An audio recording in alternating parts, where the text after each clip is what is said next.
Hey there, internet friends, and welcome to That D Plus Show. Class is in session for the only show from that nerdy site that lets you know what kind of quality to expect right from the name.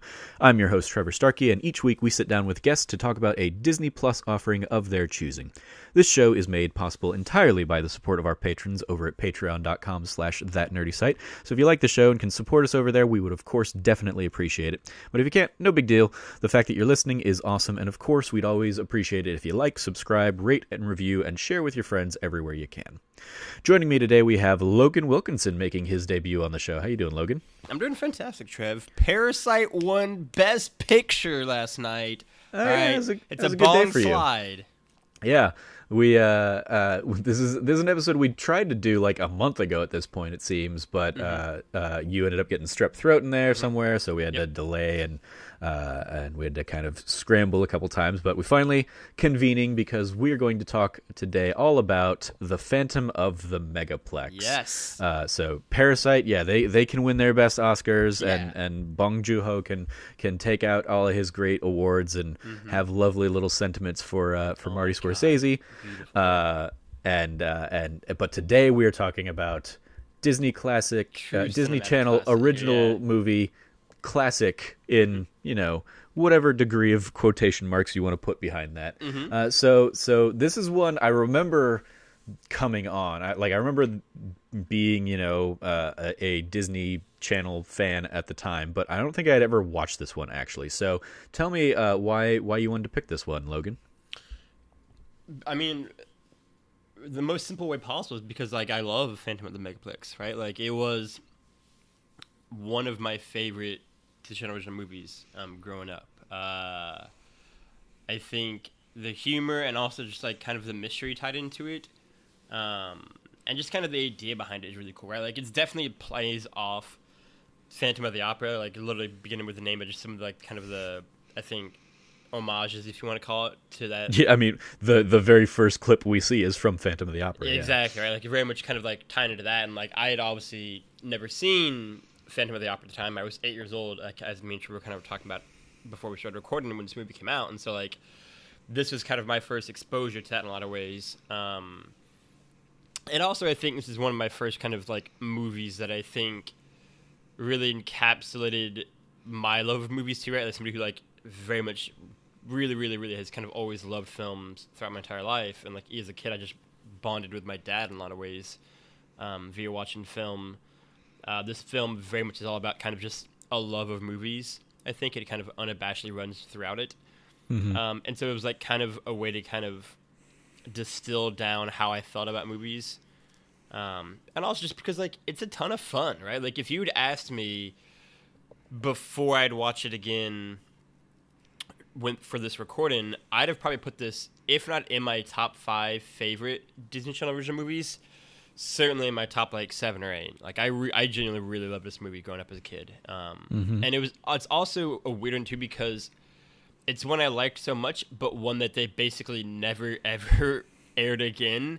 They didn't really air a ton of reruns of this one like they did for Halloween Town or something like that, or Lucky the Irish, I feel was always fucking on TV, and they didn't really do that for Phantom of the Megaplex. It was the special only I kind of knew about it deep cut Disney Channel original movie pick, and so that's why, to spread the wealth.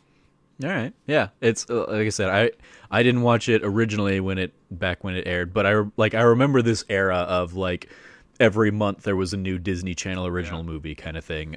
And it certainly seems like this one would have been optimal for re-airings, around Halloween or something every year. That they just didn't ever do that, really.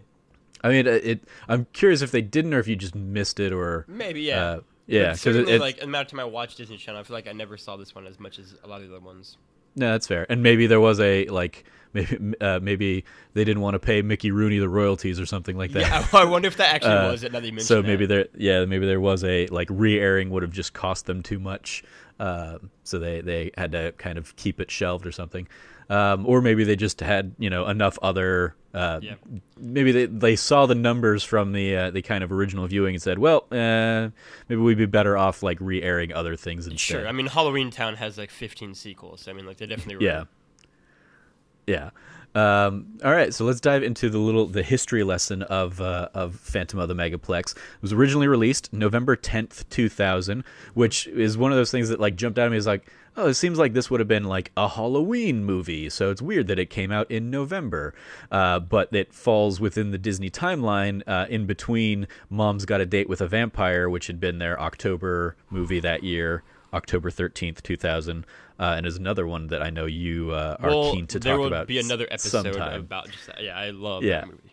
And then the Disney Channel movie afterwards was The Ultimate Christmas Present, which came out December 1st, 2000.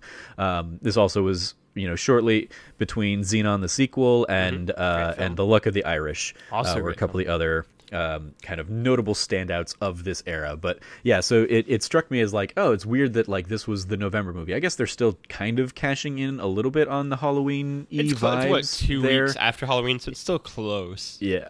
It's got a runtime of an hour and 29 minutes. But yeah, it's one of those like, they just had to, like, I wonder if when they were basically specking everything out, maybe they originally wanted to do Mom's Got a Date with a Vampire, early October, and then this one late October, and maybe like time wise they just couldn't get them both in time or something like that. Because it seems weird that they would have had 2 Halloween-esque themed ones so close together instead of doing them like 1 year after another or something. I will say this too, like looking at that kind of lineup and like spoiler alert, peek behind the curtain. I looked at this list like a week or two ago, but this is so clearly just like smack in the middle of like my era of like Disney Channel original movie like peak of like Halloween Town obviously came out like a year or two before this, but like from that point all the way through like Xenon, like the first one, second one, third one, Mom's Get Out with the Vampire, like oh my god we can talk about this one movie all day long, like Phantom of the Megaplex. It was just such a, and Luck of the Irish, like it's such a great era of like this was like peak Disney Channel movie, along with of course Johnny Tsunami, which we could do a whole fucking thing on. Johnny Tsunami, we've got a couple people that want to do Johnny Tsunami, so we'll put together a dedicated episode for that, I'm sure, somewhere down the line. And yeah, like my era was very much kind of the, like this is probably when I started phasing out of this era. Because I remember Xenon, the sequel, and the third one, but like that was because the first one was, I really enjoyed that, and Brink and Johnny Tsunami, and those kind of like those very early Disney Channel original movies. Even one of the ones that's in here that we'll touch on in a second, like Susie Q. I remember that's not technically a Disney Channel original movie, but I remember that. Like, because I was already super crushing on Amy Jo Johnson from her being the Pink Ranger, and so when they would like re-air Susie Q, and she's in a very like risque for the time and for Disney like prom dress that like didn't have any kind of like straps or anything. It was like, ooh, like awakening Trevor's childhood memories are like from Susie Q in that kind of era. So yeah, but this one I think is probably when I started falling off, or because I would have been 15 at this time. So this is like early high school, early to mid high school for me. And then also like a year later is when 9/11 strikes, and the world changes, and suddenly everyone is growing up sooner and quicker and all that stuff. So but yeah, it's like I remember this era, and like I said, I remember seeing like the ads and the previews for this one. I just never actually sat down and watched this. Maybe I was going through more of a Nickelodeon phase, or realistically I was probably going through more of an MTV phase at the time, where I was like, yeah, Disney's like too much for kids these days. I gotta watch the whatever boy bands are fighting it out on TRL on MTV these days. But yeah, it's certainly interesting to go back and watch these now. With all that. So let's dive in a little bit of roll call, the who's who of this film. The director is Blair True, who had done, prior to this for Disney, they'd done Wish Upon a Star in 1996, which was one of the last Disney Channel premiere films, which was kind of, as I said, the precursor to Disney Channel original movies. And it was the one right after Susie Q. that I mentioned earlier. They also directed a handful of Power Rangers episodes across various Power Rangers series. So that was a nice little like, oh, cool. I remember many of those things.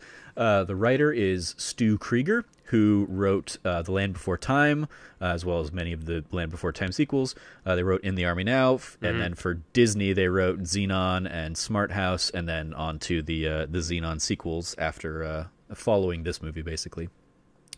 In terms of starring, so this is where and Logan already knows this. This is like in the doing of this series so far, this is where I stumbled upon like my favorite discovery of anything we've done for that D Plus show, because Taylor Handley here, who plays Pete, I've got kind of his little like starring written out here. He was in the 1998 Michael Keaton film Jack Frost. He's done a lot of TV since, most notably probably a stint on the OC. And he was also a regular on a season of the TV show Vegas with Dennis Quaid, Michael Chiklis, and holy crap, he was the star of the 2013 Greatness Awaits PS4 commercial. That's literally what I'd written out as I was like going through his IMDb and discovering this, because I was looking at him on IMDb and I was like, Greatness Awaits, like in quotes. What is that? Like, I know that usually means some weird like one-off short film or something like that. And so I look at it and I'm like, oh, yep, no, this is certainly that PS4 commercial that came out a few months before PS4's launch. Where what a great commercial! It's Taylor here just kind of monologuing to the camera as a whole bunch of like characters and action happens behind him. It's filled with like PlayStation Easter eggs over the generations. He's wearing like a purple suit and like white gloves, I think. And it's just like I remember that being such a seminal piece of the marketing for it, and that the look of that person being like so starkly like burned into my brain, so that like going back and seeing him as, you know, whatever 16-year-old Pete in this, it was like, holy crap, that's definitely the same guy. And it's just like one of my favorite little discoveries so far was how that guy became the PlayStation Greatness Awaits guy. Another one, probably like potentially the runner-up for my favorite thing in here, is Corinne Bohrer, who's the mom in this. Has done a lot of smaller TV stuff prior to this, and then she was Veronica Mars' mother on that show. I've not watched Veronica Mars, but as I understand it, she's kind of like a absentee mother, and, you know, not the greatest character. So, but the thing I've loved is that she played Prank on The Flash, who is the girlfriend of the Trickster, who Mark Hamill played in the original series in 1991, and then Mark Hamill came back and played the Trickster again in the CW series, and she also came back and played like that character again. So she and Mark Hamill like were romantic partners in both series of The Flash, and I was like, oh, that's really cool, considering I did not know her from anything else. Sure. You have the sister who went on to be in some of the direct to video or DVD Air Bud movies. She also played Penny in the straight to video Inspector Gadget 2 with French Stewart, which as I discovered after the fact, both the French Stewart Inspector Gadget and the Matthew Broderick one are Disney movies, so they're also on D+, and maybe we'll dedicate an episode to that somewhere down the line. The Matthew Broderick Inspector Gadget is actually like pretty good for like, especially for like what it was trying Inspector to be. Gadget. Yeah, it could be. Yeah, I think. Yeah, and I threw this on here just because Logan and I used to do a West Wing podcast. The sister, Caitlin Walks, was also a regular on Commander-in-Chief, which was the Gina Davis-led series where she played the president. Let me ask you this. Did you watch No, Commander-in-Chief? I never did. I watched Commander-in-Chief, and it's like all right. Like it's all right for sure. I respect it. I mean, I appreciate, I love Gina Davis, and I feel like she doesn't... She just kind of like she was, you know, a big thing, and then she wasn't. And so I remember Commander-in-Chief being like, "Oh, Gina Davis is like coming back into the spotlight."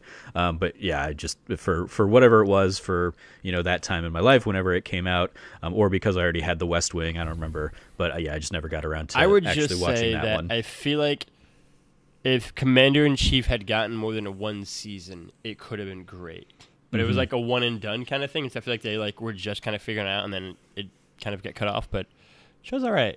Yeah. You have Jacob Smith, who's the brother in this, who stood out to me as one of literally 5 kids who played the youngest Party of 5 member, Owen Salinger. And I was like, "Holy crap!" I did not realize there were 5 different kids is in the Cheaper by the Dozen movies. He's in the Cheaper by the Dozen movies in 2003 and 2005. He's one of the dozen in those movies. You have Rich Hutchman, who played Sean, who jumped out at me as he was also in L.A. Noire, because he certainly has that kind of like feel, especially when he grew up another 10 years. And then he was also Bud Campbell in Mad Men, a.k.a. Pete Campbell's brother. So because I was watching it, I was like, I recognize this guy from somewhere, but I don't know where, and I think it was probably as Pete's brother.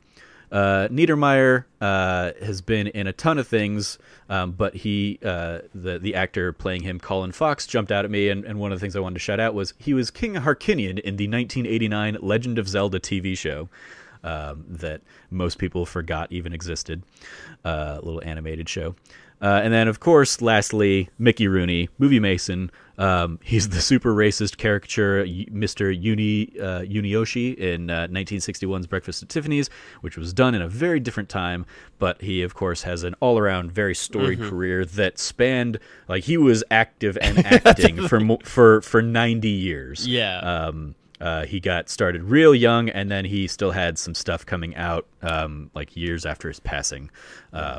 Which I think one of them might have been Night in the Museum 3 that Logan and I were talking a little bit about beforehand. But yeah, he was in the Night in the Museum movies, and yeah, he was just kind of all over the place. Mickey Rooney, I will also give a shout out to. Like I kind of did Trevor a little bit before we started recording. Like when I envision Santa Claus to this day, it is Mickey Rooney Santa Claus from like this claymation 60s and 70s, like claymation, like Santa Claus coming to town and you're without a Santa Claus. Like it is Mickey Rooney's voice that I hear when I think of Santa Claus still to this day. So he's also, for me, known as that. Yeah. A little bit of trivia for you. Movie Mason's monologue about movie magic ending, or the monologue that ends with, "And we all learn there's no place like home," is of course a nod to Wizard of Oz, but specifically it's a nod to his long-term friendship and partnership with Judy Garland. And he had attended the Wizard of Oz premiere with Judy Garland and was in many, many films with her. So that it was kind of a little nod to their relationship in history.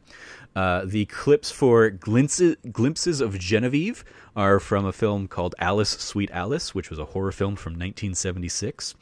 And that's the one that's like flickering or super like blurred out, I think, in the film. It's been a couple weeks since I've watched it at this point. Julia Chantry, who plays Scary Terry in this, had previously been in the Phantom of the Auditorium episode of the Goosebumps TV series. So, she's just doing all the children's horror based off of Phantom of the Opera stories. And then last one little here, Mickey Rooney, of course, sings "Hooray for Hollywood" as he's like waiting for all the people to arrive.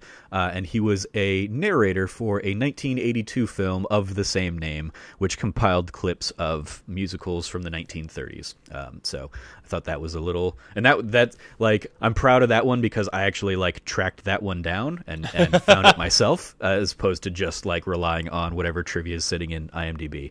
That one I had to do a little bit of extra digging to make that connection, because I was like, there's got to be, like, Mickey Rooney has got to have done something related to "Hooray for Hollywood," or he's got to, like, I figured he had sung that in some other movie or something like that, but it was in particular that he was the narrator of a film by that same name.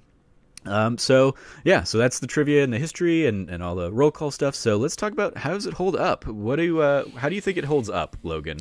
You obviously have very fond memories of this from your childhood. Yeah. So I'm curious, coming back to it with a set of fresh eyes, this is something that you're saying you didn't see all that much growing up. It was kind of a lost treasure in your eyes. So how did it feel going back to it? How it felt going back was really good. Like, it definitely felt like, man, this is a blast from my childhood again. Like, I definitely loved stepping back into kind of that world and mindset of Phantom of the Megaplex, I will say.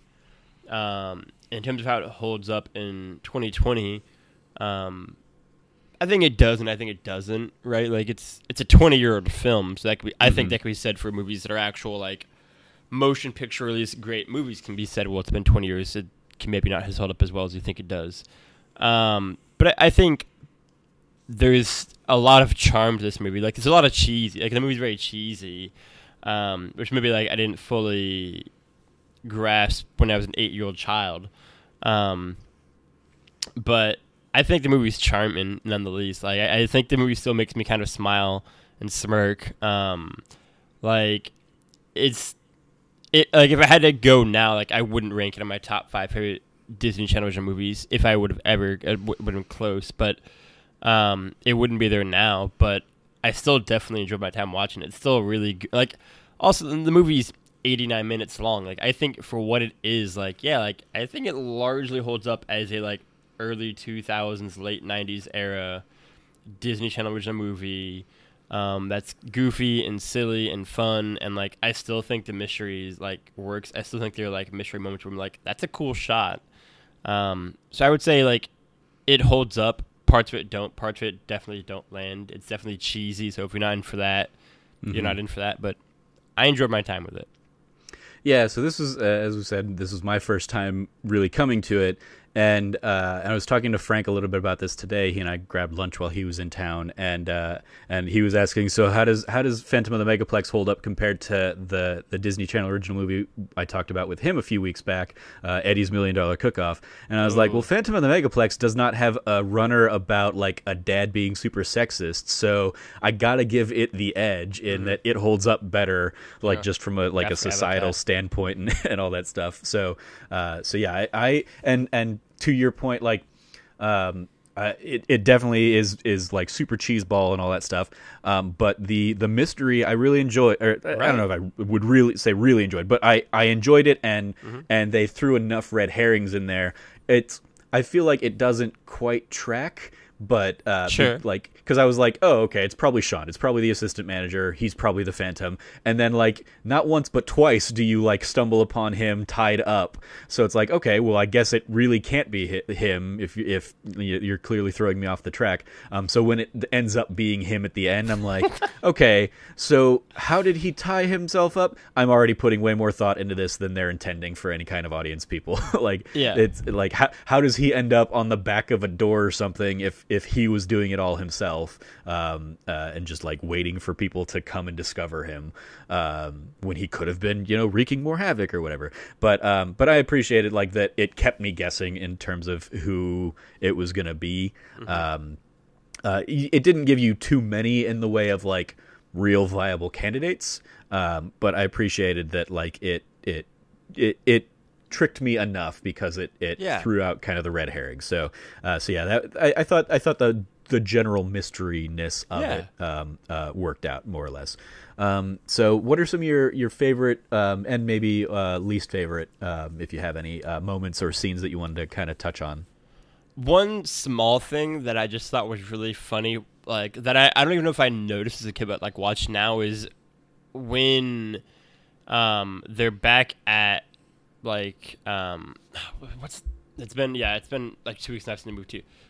Pete's, when they're back at Pete's house, after he has like his first shift and kind of in the morning when they're getting everything ready for the premiere, and he's just like talking to his mom and just eating the world's biggest bowl of cereal of all time. It's a huge bowl of cereal he's eating, and like I saw him, was like, what is that? Like, oh my god! Like I have a note.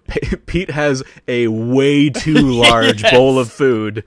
And then followed up immediately by the mom is a grammar nut, because she keeps like correcting everybody's grammar throughout the movie. I'm like, that's a weird little character beat to have given this character. Right? Yeah, I got to get like every second of screen time I can get. So how can I just milk a grammar Nazi out here? Like, but just like the food bowl thing, like when I saw it, was like, that's an amazing thing to just like Trey just give his character. And also a terrible way to eat cereal because it's just gonna be soggy the bottom half. But like I saw that and laughed really hard. Seems like the props manager maybe just went over to the set for Honey, I Shrunk the Kids or something that day. Yeah, right. Just popped over and grabbed that. But I saw that and thought that was really funny. I think the stuff that works for me actually is there's a scene like once things start going like awry at the like Megaplex, obviously, but like there's a scene where he's like talking to the girl he's into, kind of like impressing or whatever, and then his sister and his brother are trying to get like, I think it's gumballs out of a machine, right? Yeah. And then like the dumb like bully dude walks in and like, I think genuinely tried to help the younger brother, but was just a fucking idiot and basically just like totally broke the machine, had gumballs to go everywhere, and then pinned it on the younger bro. And then Pete grabs a hockey stick and hits them into like the night, because they're all over the floor now, and starts hitting them into the trash can. And in my mind, I'm like, this is the least efficient way to possibly clean up this floor. The hidden gumballs, like one by one, back into a trash can. This is why I knew you were the perfect partner in crime, because my note there is literally, quote, Pete cleans up via hockey stick in the least efficient way possible, yes.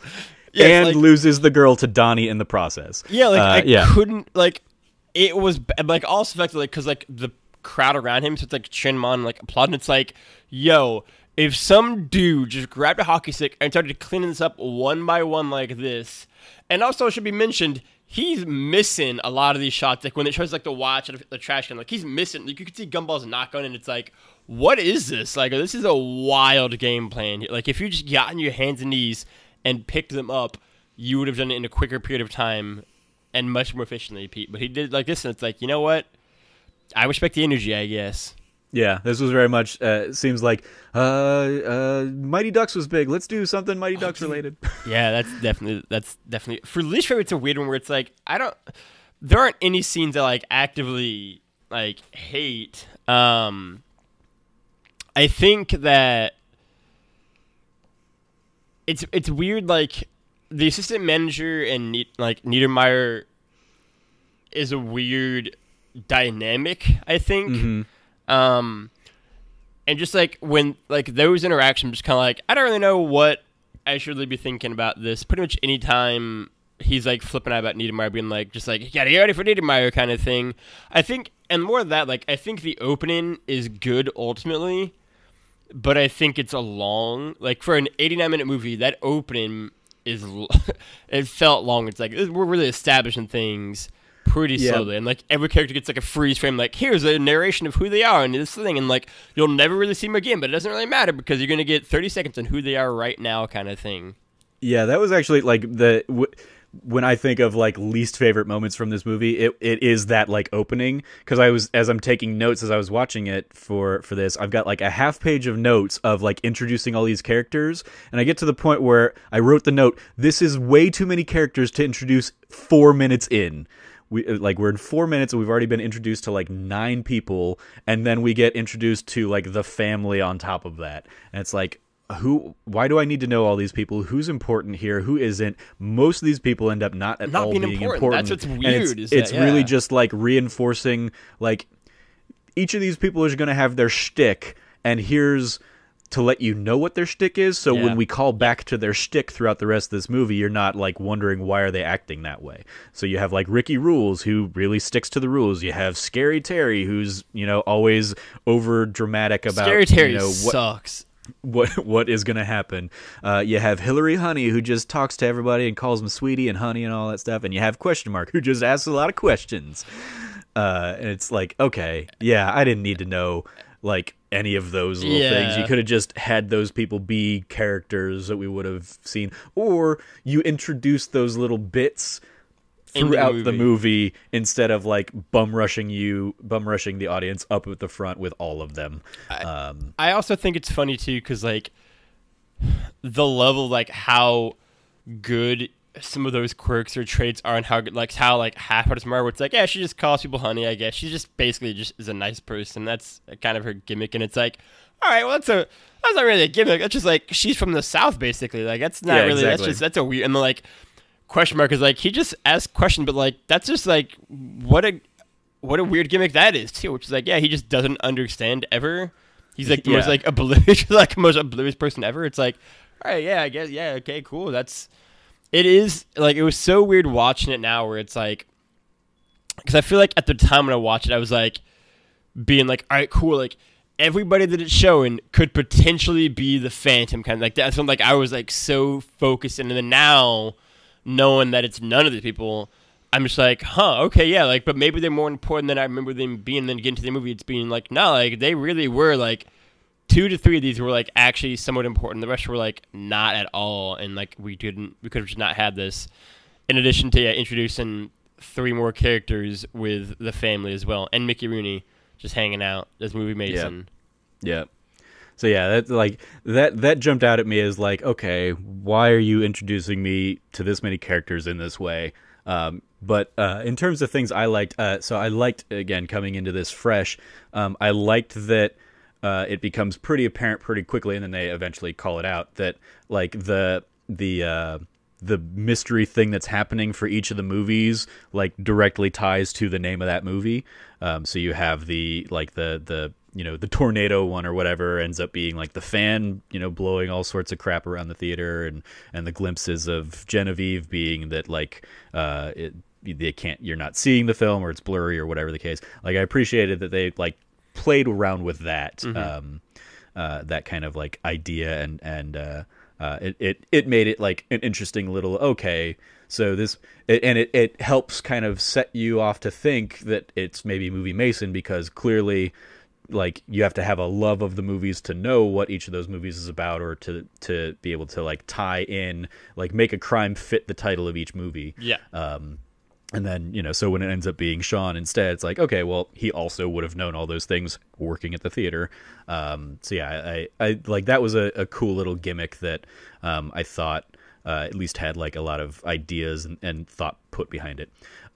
There's another, just on a not even like a least favorite moment, but one of my other notes in here that I'm looking through is I took a note at some point that there's a sword in the stone for some reason, which of course was going to come back to play later in the film, but like it gets set up, early on in the movie, and it's just like, okay, well, that's clearly a MacGuffin, or Chekhov's gun kind of situation where somehow that sword in the stone is going to come back to tie into things later, and sure enough, it does when he uses it to slice the thing. Yeah, I mean, all in all, I enjoyed the film.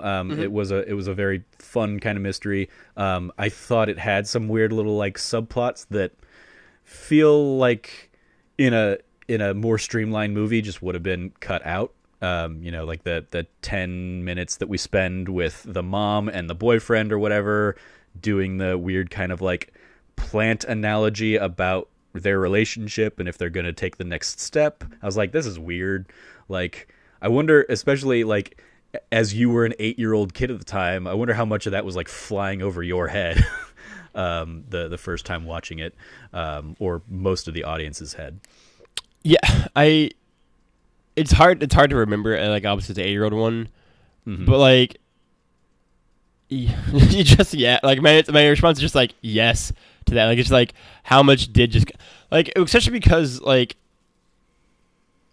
I have to imagine the average age of people watching Phantom of the Megaplex in 2000 were probably 8 to like 12. It seems like that kind of range. And so like, yeah, like how much did just kind of get completely missed when they were first watching that movie, I wonder.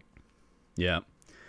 And then just like all of the third act stuff about like the big premiere that's like going on, it feels like we've spent so much time focused on the mystery and just the regular other stuff going on with the Megaplex, that I was like, oh right, there's also this whole thing that's going on, this is weird. And then this like we get introduced to it, and it's like, okay, yeah, this like the character that ends up being like friends with movie Mason, the actress, who I thought like it seemed weird because it seems like that role was set up to be like a bigger cameo kind of role, but the actress playing Miss Madison Ashley Metz or whoever it was, it just like she seemed like she was supposed to be like a Jennifer Love Hewitt of the time or something like that, but they couldn't get Jennifer Love Hewitt to come in and do this little cameo or something like that. So it like even that just kind of seemed like as a weird little.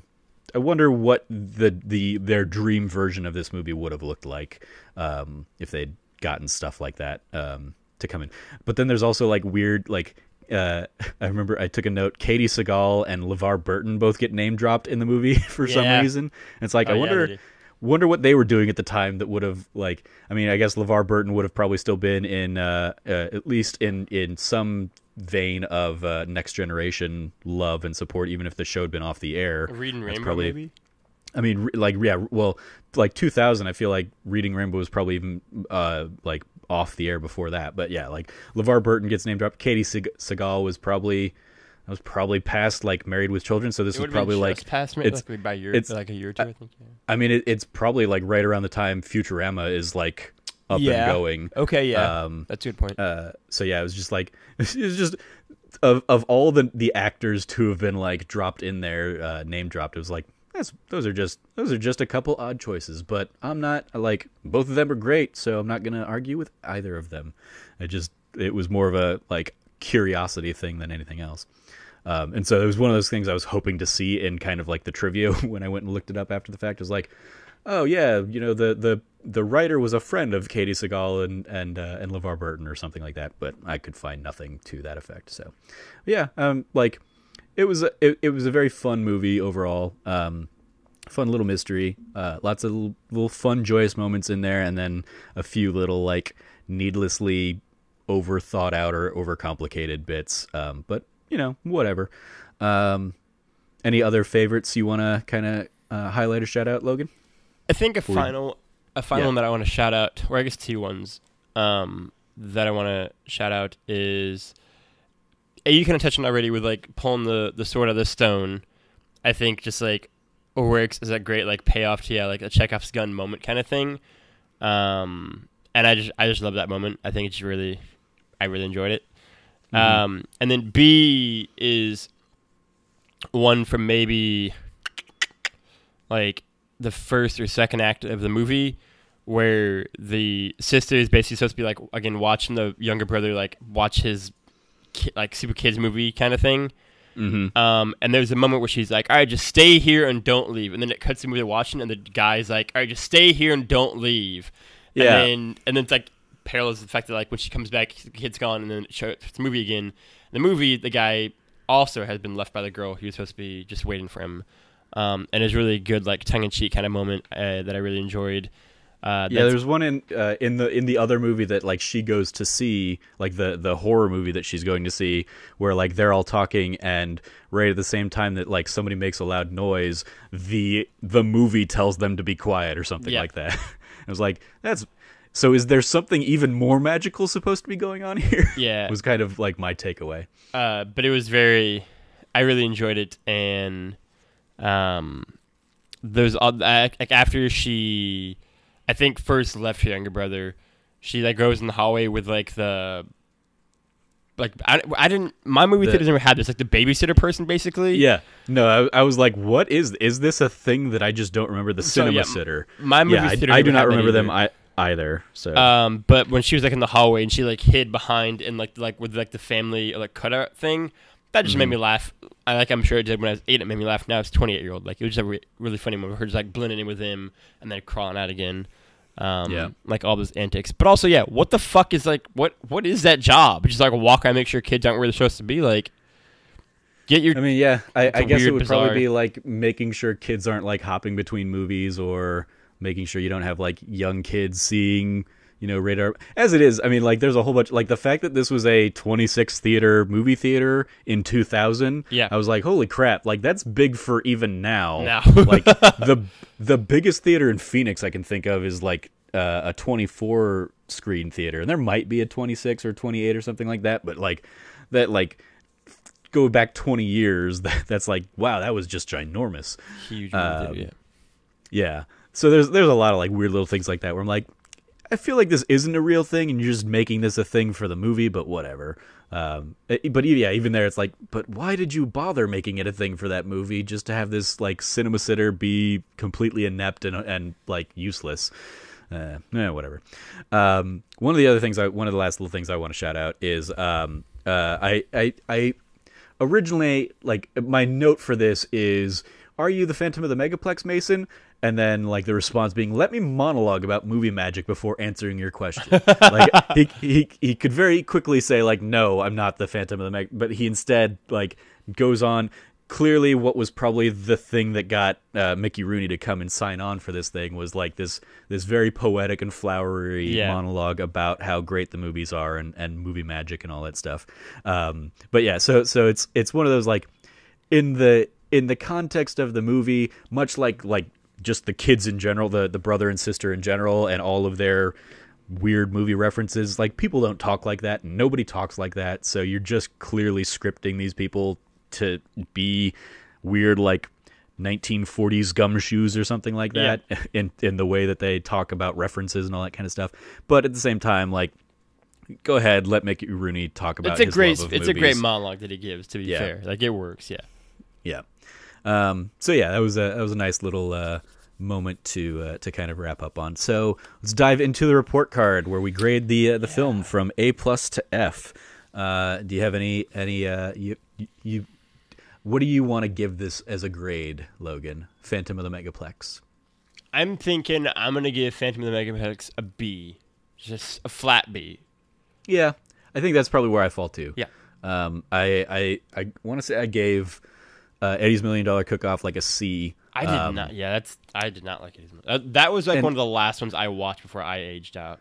Yeah, and it's one of those like it's fine for what it's trying to be, and that's like this is also like always grading on a curve kind of thing where it's like, yeah, if I were grading this as a movie against like other movies, no, sure, it's not at all a B. But if grading it as a Disney Channel original movie from 2000, I'm like, yeah, it's good, not great, not in the A or A+ range, but it's better than average kind of thing. The mystery's in there, it's fun. Yeah, there's more about it that I like than I don't like. There's more about it that I think works than it doesn't work. Mickey Rooney's Mickey Rooney, so he's great. I think that the actor playing Pete, I think he's really good. I think that there's enough fun moments, there's enough silly moments, enough moments that are really goofy and dumb that don't make any sense, but still kind of make me smile and chuckle. And yeah, the movie's cheesy, but I think it's a movie that's cheesy and hokey and knows it and kind of just like leans into it a little bit, which I enjoyed. Like it's a B movie, I think, and I think that's pretty okay with that. Yeah, it's a solid B. Yeah. In terms of extra credit, so if you like this movie, the other things that Disney Plus would suggest for you are Mom's Got a Date with a Vampire is the first one that comes up. You will see me and Trevor's episode on that soon. Yeah, at some point. Which like the thing that jumps out at me, that's another one I'm pretty sure I haven't seen, but the thing that like always jumps out at me when I see that thumbnail or whatever is like, oh hey, it's one of the aunts from Sabrina. Cool. And the dad from The Nanny. And yeah, he's not in the thumbnail. I do not remember The Nanny that well. I mean, outside of like Fran Drescher. Yeah. But yeah. Otherwise, or other suggestions, you have Twitches, which I would have completely forgotten about. But yeah, it's the Maori sisters, twin witches. You got Halloween Town High. That movie's terrible. Don't watch it. Oh, okay. The Scream Team. Don't even know what that is. Yeah, me neither. Don't Look Under the Bed. Ooh, like I'm sure I remember these thumbnails more when I looked at them. Yeah. Don't Look Under the Bed. Can of Worms. Also old.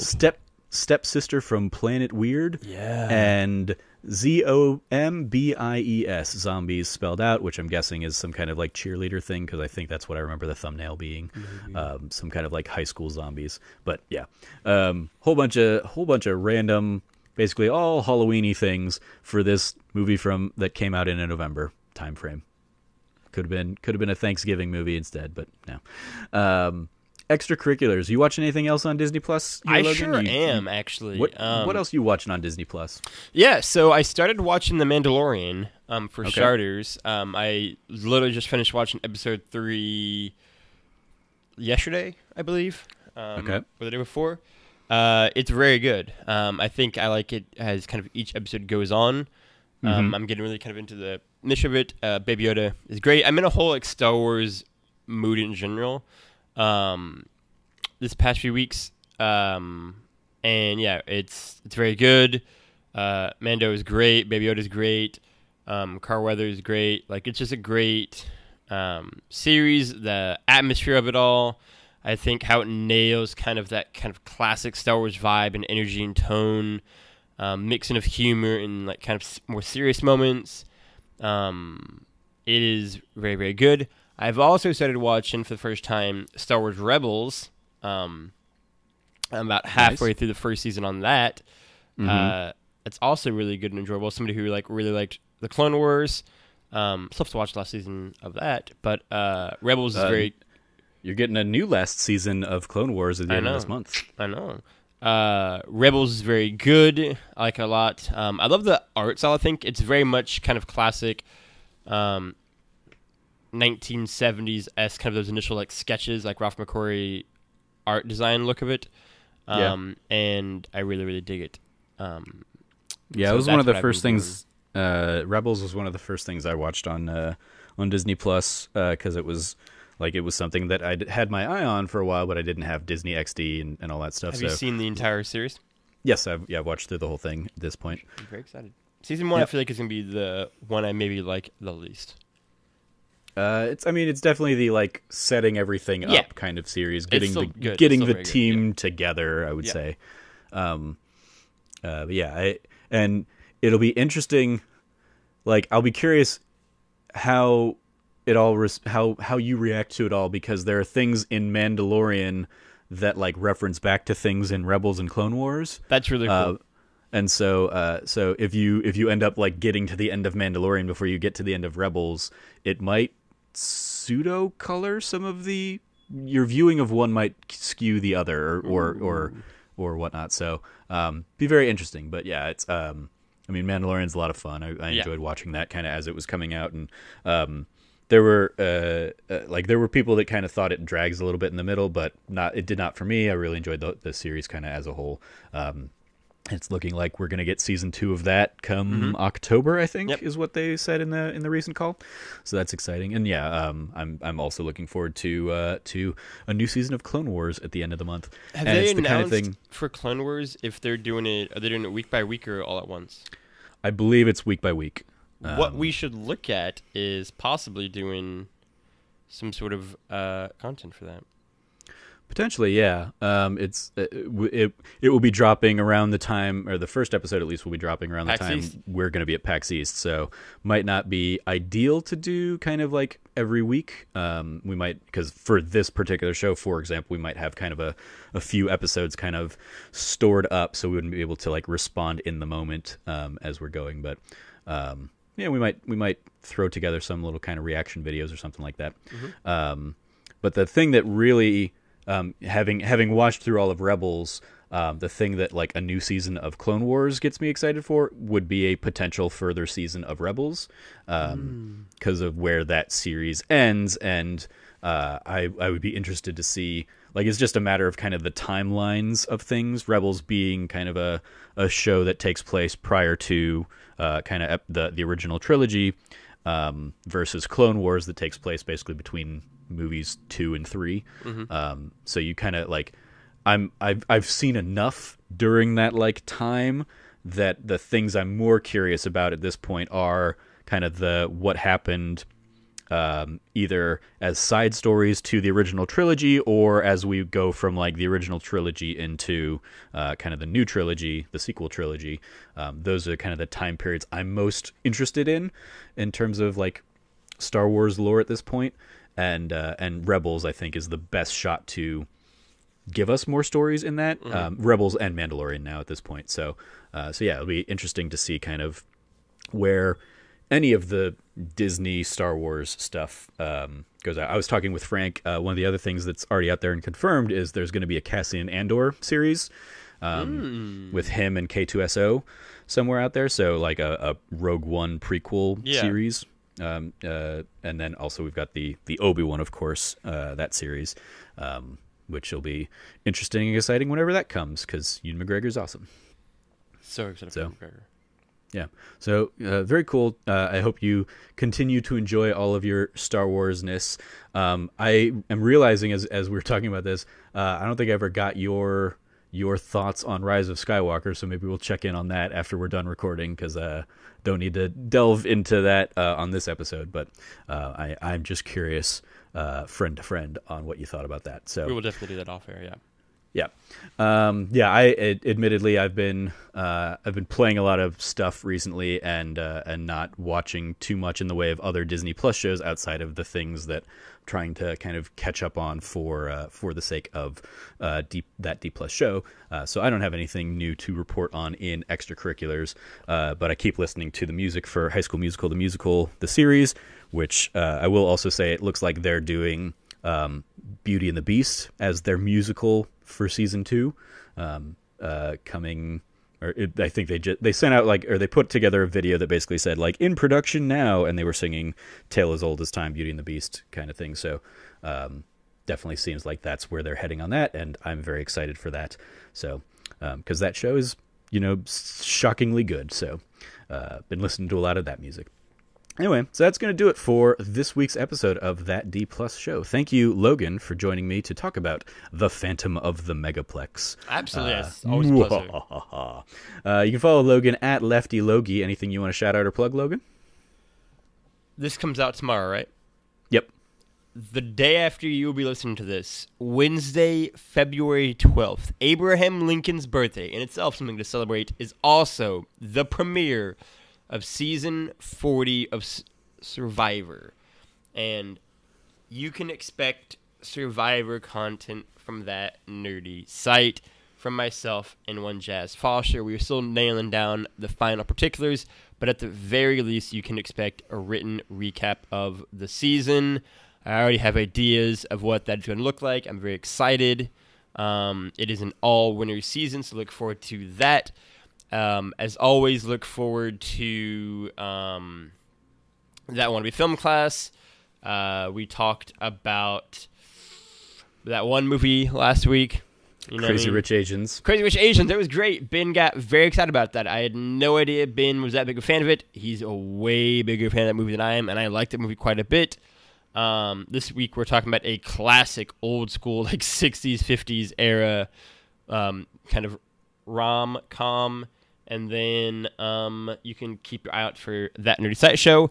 And also just be excited for all the happenings I'll be had at PAX East coming soon. Yeah. Yeah, you follow me at Trevor J. Starkey. In addition to shouting out all of those things, I'll shout out that this is a very exciting week for That Nerdy Site, because this is the first week where we have kind of a new podcast going live every day, Monday through Friday. Because we had That Nerdy Site Show yesterday. We have this one today. We have That Anime Pod, our bi-weekly podcast, going live tomorrow on Wednesday. That Wannabe Film Class, as Logan already touched on, is on Thursday. And then we have That Ultimate Video Game List Show, which will be episode 2 of season 2. We hit the ground running on that last week with a brand new cast of characters serving for that panel. And 2 weeks in, I'll give you the little teaser here, 2 weeks in, and we have 0 games that showed up on the first season's list. So we have 8 brand new games already out there on the list. Some of them are wild, so they are making some choices on that show. Sure. So tune in on Friday for That Ultimate Video Game List Show, and tune in all week for all sorts of other That Nerdy Site content. Yeah. You can follow everything at That Nerdy Site or at thatnerdysite.com. If you liked what you heard... Oh, yeah. Can I give one final shout-out that I totally forgot about? Yes, you can. Yeah. This Thursday, a cinematic classic descends from the heavens in the form of the Sonic the Hedgehog movie. And your Austin crew, myself, Frank, and Christian will all be there opening night or opening weekend Thursday to see it. And come back with recaps, reviews, spoiler casts. It's going to be great. It's going to be a ton of fun. So stay tuned for that in the coming days as well. Yep.